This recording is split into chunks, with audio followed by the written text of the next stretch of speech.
Good day, my name is Dr. Gillian de Klerk and this is Video Vet.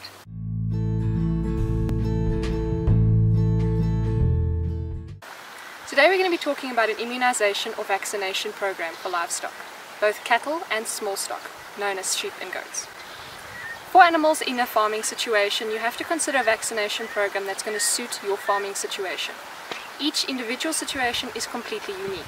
Thus, it is wise to consult a veterinarian or an animal health specialist to help you with the vaccination program. Looking at a vaccination program, you have to consider firstly which animals you're going to be inoculating. So important diseases like anthrax or brucellosis should be considered in a herd in which you're keeping breeding animals. If you're in a situation in which you're feedlotting cattle, it is very wise to get a vaccine that protects against lung problems. Animals in a feedlot situation often have very powdery feeds. They're out in the open, they've got very high stress levels, and they tend to get pneumonias and respiratory issues. There are a variety of different respiratory vaccines that you can buy depending on the company you choose to use. Anthrax is another important disease, despite the farming situation that you're going to be looking at, that needs to be vaccinated against. Anthrax is an endemic disease in South Africa and can cause death in many of your animals. There are certain diseases that you need to have vaccinated because they are either state-controlled diseases or notifiable diseases. The most important of these is brucellosis. South Africa has a huge brucellosis problem, and it is very wise to stop the disease through vaccination.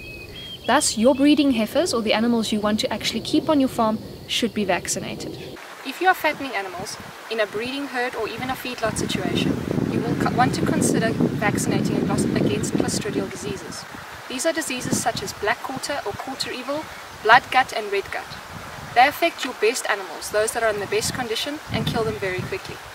Clostridial diseases is a group of diseases, and oftentimes your vaccinations will come in groups. Your anthrax vaccine will come together with your botulism as well as your clostridial diseases all together in one shot, depending on which vaccine you use. Other diseases of importance in South Africa are things like lumpy skin disease. Lumpy skin disease, or knopvelziekte, is a disease spread by flies in the summer. It's a disease that can cause severe losses in animals due to loss of production, where the animals don't want to eat and they feel very ill.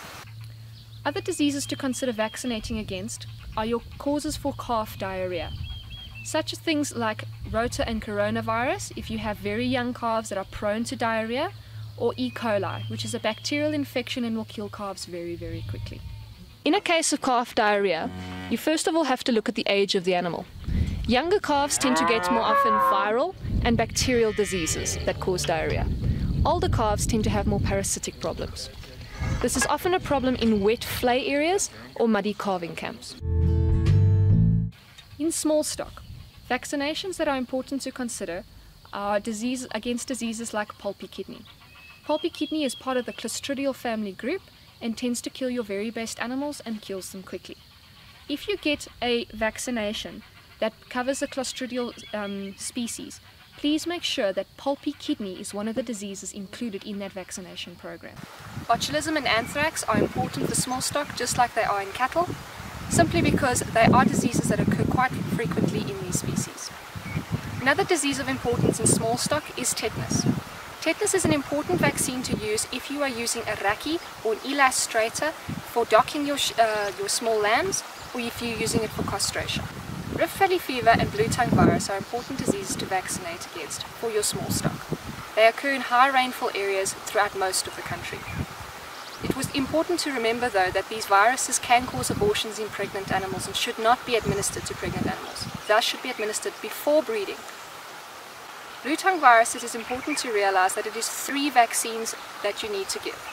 Each vaccine is given at 3-week intervals, and thus it is important to have your vaccination program well planned before starting this program. Sheep kept in a feedlot situation or under high stress situations where they have very little shelter from wind and rain should be vaccinated against Pasteurella. Pasteurella is a disease that affects the lungs in small stock and can cause high losses in these situations. Things like CLA, which is abscesses that occur around the face in goats and sheep. They cause this yellow pus-like discharge. That is one that you can use. Orph is another one, which is failback. It's also a viral disease. Speaking to your veterinarian or your animal health practitioner will assist you with these vaccination programs.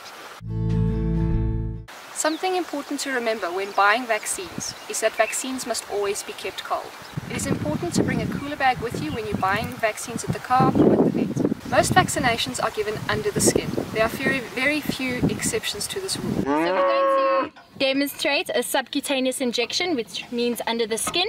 You can give it in the area of the shoulder or the neck, where you can lift and tent the skin nicely to get under there. You're going to insert the needle into the tent and make sure it doesn't come out the other side. So tent the skin, insert the needle. You can see it's nicely under the skin and it should inject easily. Inject, remove, and rub. I'm going to demonstrate how to give a subcut injection in a sheep and a goat. We like to use the area behind the elbow. There's a lot of loose skin here. Always use a clean needle. Tent your skin. Insert the needle, making sure that you don't go right through to the other side.